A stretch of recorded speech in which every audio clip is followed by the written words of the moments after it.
अस्सलाम वालेकुम viewers, welcome back to my channel top news alert, जहां आपको पाकिस्तान की लेटेस्ट गवर्नमेंट स्कीम्स और अपडेट्स के बारे में फुल इन्फॉर्मेशन दी जाती है।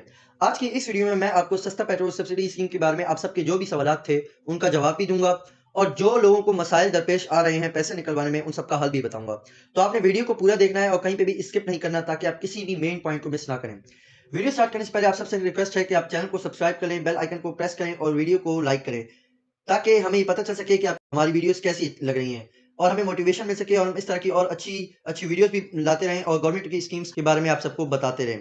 तो आइए वीडियो को स्टार्ट करते हैं। तो अब अगर हम पहले सवाल की तरफ बढ़े तो पहला सवाल ये था कि पेट्रोल सब्सिडी के पैसे निकलवाने का तरीका क्या है। तो जिस तरह आप रमजान निगहबान कार्ड या राशन कार्ड से आप पैसे हासिल करते थे, वैसे ही आपने अपने करीबी बैंक ऑफ पंजाब के एजेंट के पास जाना है या फिर आप एचबीएल कनेक्ट या फिर अल्फा पे या फिर यूबीएल ओमिनी की दुकानों पर जाकर अपना मैसेज दिखाना है उनको और वहां से आप अपने पैसे हासिल कर सकते हैं।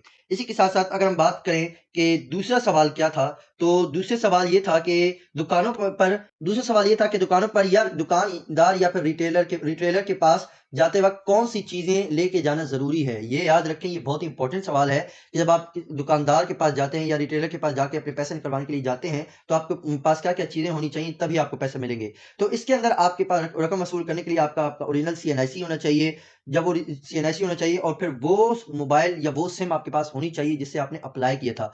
वो रजिस्टर्ड सिम आपके पास होनी चाहिए जो आपके सीएनआईसी के साथ रजिस्टर्ड हो, जिस पे आपने दरख्वास्त दी थी और आपकी दरख्वास्त पर उन्होंने आपकी दरख्वास्त को एक्सेप्ट किया है और आपका नाम सब्सिडी में आ गया।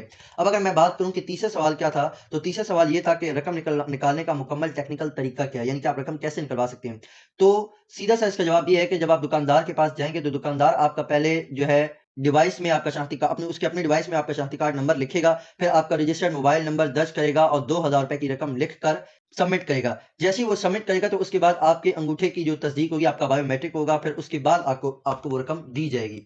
अब मैं बात करूँ कि चौथा सवाल क्या था, तो चौथा सवाल ये था कि रकम निकलवाने के लिए 6 हिस्सों वाला ओटीपी क्या है? यानी कि अक्सर औक़ात ये सवाल वाक़ई आ रहा था कि ये 6 हिस्सों वाला ओटीपी, ये पासवर्ड क्या है? तो बेसिकली बहुत सारे लोगों को क्योंकि समझ भी नहीं आ रही थी, तो बेसिकली ये 6 हिस्सों वाला पासवर्ड आपके शनाख्ती कार्ड के आखिरी जो 6 डिजिट्स हैं, आखिरी जो 6 नंबर हैं, ये था वो ओटीपी। ये जब आपसे दुकानदार या रिटेलर आपसे वो 6 हिस्सों वाला पासवर्ड माँग रहा था, तो आपने अपने ये 6 हिस्से जो आपके शनाख्ती कार्ड के हैं, आपने वो उसको प्रोवाइड करने हैं, तब आपको ये पैसे दिए जाएँगे। अब अगर हम बात करें क्वेश्चन नंबर 5 कि क्वेश्चन नंबर 5 क्या था कि क्या ये पैसे बराह रास्त बैंक अकाउंट में भी आ सकते हैं? जी हाँ, कुछ लोगों के पैसे बराह रास्त ईज़ी पैसा या जैज़ कैश अकाउंट में भी मुंतकिल कर दिए गए हैं। लेकिन ये याद रखें कि ज़्यादातर लोगों को बैंक अकाउंट या एचबीएल कनेक्ट या फिर अलिफ पे में पैसे मिले हैं। जिन्होंने अप्लाई किया हुआ था उनको कुछ को ईज़ी पैसा में भी मिले हैं, जैज़ कैश में मिले हैं, लेकिन ज़्यादातर लोगों को बैंक अकाउंट के अंदर पैसे दिए गए हैं। अब अगर मैं बात करूँ क्वेश्चन नंबर 6 की कि सवाल नंबर 6 क्या था? तो जिन लोगों को मैसेज नहीं आया और वो अपनी सब्सिडी कैसे चेक करें? यानी कि जिन लोगों ने अप्लाई किया हुआ था लेकिन उनको मैसेज नहीं आया कि आप अहल हैं या नहीं हैं, आपको पैसे मिले हैं या नहीं है, तो चेक कैसे कर सकते हैं? अगर आपको भी यही मसला आ रहा है, आपको भी ये मैसेज नहीं आया, तो आपने जाना है अपनी एचबीएल कनेक्ट पे या फिर यूबीएल ओमिनी पे जाना है, के पास जाकर अपना शनाख्ती कार्ड नंबर देना है, अपना मोबाइल नंबर देना है, वो आपको चेक करेंगे। अगर आपकी रकम आई हुई होगी तो आपको दे देंगे, वरना वो आपको यही आपको वो बता देंगे कि आपकी रकम नहीं आई। इसका मतलब ये होगा कि आप इसके लिए अहल नहीं थे, इसलिए आपकी वो रकम नहीं भेजी गई। अब मैं अगर बात करूँ कि वीडियोज़ के जो नीचे कमेंट बॉक्स थे, कमेंट बॉक्स के अंदर जो सवाल आए हुए थे, तो सबसे पहला सवाल ये था कि जब आप किसी एजेंट के पास जाते हैं और जब आप पैसे निकलवाते हैं, तो क्या उसकी कोई फ़ीस होगी? जी हाँ, जब आप अपने पैसे निकलवाने जाएँगे, तो एजेंट करीबन ₹200 रखेगा अपने पास और आपको ₹1800 देगा। ये वो अपनी एज़ अ फ़ीस के तौर पे रखेगा।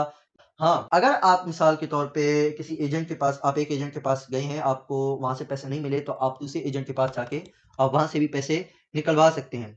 अब एक और भाई का सवाल आया हुआ था कमेंट बॉक्स के अंदर कि उनकी एप्लीकेशन अप्रूव हो गई है, लेकिन सिम पर मैसेज नहीं आया पैसों का कि भाई आपके पैसे आ गए हैं। तो ये अक्सर औक़ात ऐसे होता है कि जब आपकी एप्लीकेशन तो अप्रूव हो जाती है। अब ये मुझे नहीं पता कि इस भाई ने कब अप्लाई किया हुआ था, अगर 2 दिन पहले अप्लाई किया हुआ था, तो अक्सर औक़ात क्योंकि बहुत सारे लोगों ने इसमें अप्लाई किया हुआ है, तो एप्लीकेशन पे ट्रैफ़िक भी ज़्यादा होगी, सॉफ्टवेयर्स अक्सर औक़ात ओवरलोडिंग की वजह से ज़रा स्लो हो जाते हैं। तो कोशिश करनी है जब आपने अप्लाई किया, अगर आपकी एप्लीकेशन अप्रूव हो गई है, तो आप जाके एचबीएल कनेक्ट जो है एचबीएल कनेक्ट के एजेंट से, यूबीएल ओमिनी के एजेंट से जाके आप चेक करवा सकते हैं। वो आपको बता ही देंगे कि आपके पैसे आए हैं या नहीं आए हैं, या फिर आप 24 से 48 घंटे का वेट करें, इंशाल्लाह आपके पैसे आपको मैसेज भी आ जाएगा कन्फर्मेशन का कि आपके पास पैसे आए हैं या नहीं आए हैं। अगर आपके मैसेज आ जाएँगे तब आप जाके वहाँ से चेक करवा सकते हैं।